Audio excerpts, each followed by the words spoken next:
بریلی شریف میں ایک صاحب فرماتے ہیں کچرے کے ڈھیر پر ایک کوئی دیوانے بیٹھے ہوئے تھے. مجذوب جو ہوتے ہیں نا اللہ کی یاد میں جو اپنی عقل فنا کر چکے ان کو مجذوب کہتے ہیں. لیکن ایرے غیرے کو مجذوب نہیں کہنا. کچھ لوگ آج جو ہے چرسی موالی گجیڑی سب کو جو ہے مجذوب ہے پیچھے پڑ گئے ہیں. ایک بات یہ بھی میں بتا دوں آپ کو, کوئی مجذوب اگر دکھ بھی جائے تو امت کو یہ نہیں حکم ہے کہ ان کے پیچھے پیچھے لگ جائے. مجذوب کی پیروی کرنے کا حکم نہیں, سالک کی پیروی کرنے کا حکم ہے. مجذوب کون ہوتا ہے؟ عقل فنا ہو گئی, دیوانہ ہو گیا اللہ کی یاد میں, اب اس پر سے نماز بھی معاف ہے, روزے بھی معاف ہے, شریعت ختم ہو گئی. عقل نہ ہو تو شریعت نہیں ہے نا, عقل ختم ہو گئی, شریعت نہیں ہے ان کے اوپر. عاقل لوگوں پر, عقل والوں پر ہی شریعت ہے, ان کی عقل ختم ہو چکی ہے, وہ مجذوب ہیں. وہ اللہ رب العزت بہتر جانتا ہے ان کے اور اللہ کے تعلقات کیا ہیں. لیکن امت کو جس کا عقل سلامت ہے سب کو کہا گیا ہے کہ تم مجذوبوں کے پیچھے نہ پڑو ورنہ تم دین سے ہاتھ دھو بیٹھو گے. وہ نماز نہیں پڑھ رہے پھر بھی زبان میں تاثیر ہے, تم کو ایسا لگے گا نماز سے کچھ نہیں, ان کے پیچھے چلو. یعنی تم شریعت کے معاملات چھوڑ کر کے ان کے پیچھے چلے جاؤ.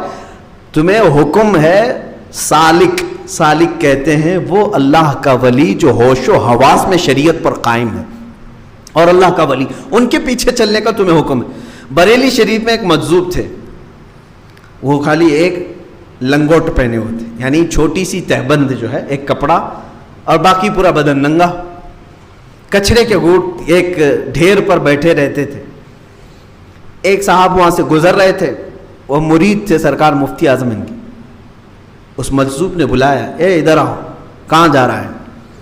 انہوں نے کہا میں بڑے مولانا صاحب کے پاس جا رہا ہوں, مفتی اعظم ان کے پاس. انہوں نے کچرے کے ڈھیر میں کاغذ کا ایک ٹکڑا پڑا تھا, اسے اٹھایا, انگلی میں یوں یوں یوں کیا اور کہا جا تیرے بڑے مولانا کو دے دے. وہ لے کر کیا ہے, دیوانہ مجذوب آدمی, کچھ بھی نہیں, انگلی سے یوں گھمایا اور دے دیا. کہتے ہیں میں لے کے آیا, محفل میں بیٹھا مفتی اعظم رضی اللہ تعالیٰ عنہ کے. تھوڑی دیر کے بعد میں نے دل میں سوچا دوں بھی کہ نہیں دوں, کہیں میرا مذاق نہ ہو جائے. کچرے میں بیٹھا ہوا دیوانہ کاغذ پہ انگلی پھرا کے دے دیا. جب سب لوگ چھٹنے لگے تو اس مرید نے کہا حضور فلاں کچرے کی ڈھیر پر وہ جو ایک صاحب بیٹھتے ہیں انہوں نے ایسے ایسے لکھ کر کے آپ کو کچھ دیا ہے. مفتی اعظم نے دیکھا کوڑا کاغذ ہے, کچھ بھی نہیں, آگے پیچھے کچھ نہیں. لیکن اس کو دیکھ کر کے مفتی اعظم مسکرائے. اپنی انگلی سے انہوں نے بھی یوں ہی کہا کہ جاؤ انہی کو واپس دے دو. وہ ایک طرف سے دیوانے ہیں لیکن یہاں تو پورے ہوش و حواس والے ہیں. انہوں نے بھی وہی کیا. وہ لے کر کے صاحب گئے اور وہ جو کچرے کی ڈھیر پر ابھی تک وہ انتظار کر رہے تھے, جا کر کے یہ چٹھی ان کو دی کہ بڑے مولانا نے آپ کو دی. یہ جیسے دیا انہوں نے اپنی لنگی کھولی, لنگوٹ نکال دیا, پورا بدن برہنا اور نکل کر بھاگنے لگے. ہو گیا میرا مسئلہ, ہو گیا میرا مسئلہ, اس طرح کہتے ہوئے بھاگنے لگے. وہ لنگوٹ بھی وہیں پڑی ہوئی تھی. ان کو سمجھ میں ہی نہیں آیا کیا تھا دونوں کے درمیان, وہ پریشان تھے. اسی لیے کہتے ہیں مجذوبوں کے پیچھے نہ جاؤ نہیں تو تم پاگل بن جاؤ گے. چند لمحوں کے بعد وہ پھر واپس مفتی اعظم ان کے پاس آئے, کہا کہ حضور آپ نے کیا گھمایا معلوم نہیں, وہ تہبند کھول کے بھاگ گئے, لنگی کھول کر بھاگ گئے. سرکار مفتی اعظم ہند رضی اللہ تعالیٰ عنہ نے جواباً فرمایا اب وہ تمہیں نہیں ملیں گے کبھی, اب وہ تمہیں کبھی نہیں ملیں گے. وہ مجذوب تھے اور قطبیت کے مقام کو پہنچے ہوئے تھے.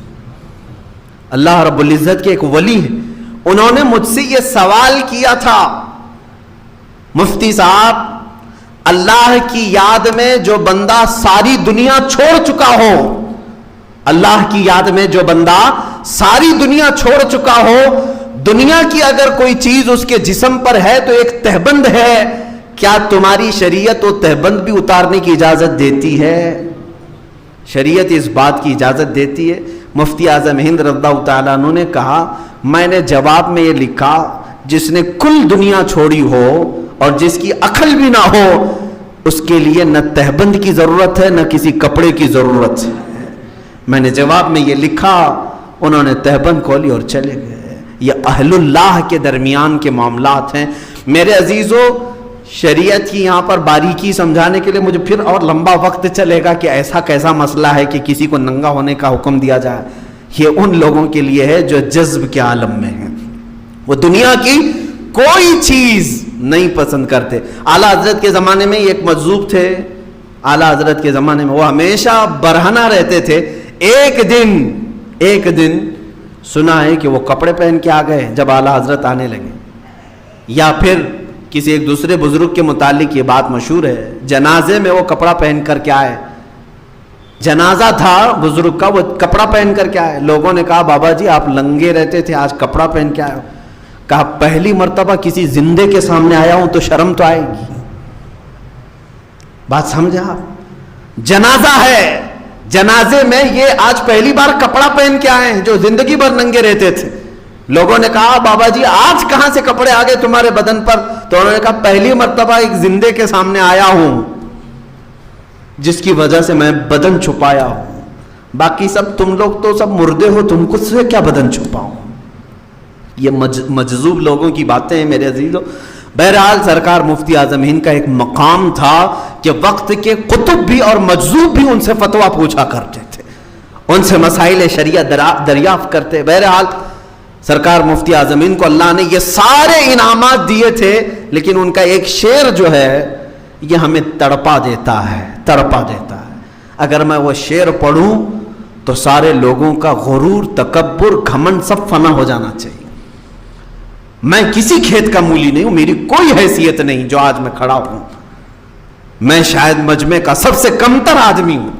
مفتی اعظم ہند جب یہ بات کہتے ہیں، میرے اعمال سیاہ نے کیا جینا تو بھر، میرے اعمال سیاہ نے کیا جینا تو بھر، زہر کھاتا تیرے ارشاد نے کھانے نہ دیا.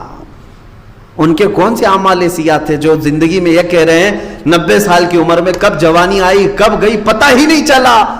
وہ بزرگ جب بارگاہ رسالت میں آپ صلی اللہ علیہ وسلم میں نعت لکھ رہے ہیں تو یوں کہہ رہے ہیں میرے اعمال سیاہ نے کیا جینا تو بھر، یا رسول اللہ زہر کھاتا تیرے ارشاد نے کھانے نہ دیا. میرے عزیزو، یہاں ہمارے تو گناہوں پر گناہ ہیں، لیکن ہم یہ کہتے ہیں ہم بڑے پاک لوگ ہیں. دوسروں کے گناہ سب کے نظر آتے ہیں، اپنے کسی کو نظر نہیں آتے. دوسرا شعر میرے مفتی اعظم ہند کا یہ ہے، آپ نے یہ نہیں کہا کہ ہزاروں لوگ میرے ہاتھ پر توبہ کر چکے ہیں. ہزاروں نہیں، میں اگر سچ بات بتاؤں، مفتی اعظم ہند کے چہرے کو دیکھ کر لاکھوں لوگ توبہ کرتے تھے، گناہوں سے توبہ کرتے تھے.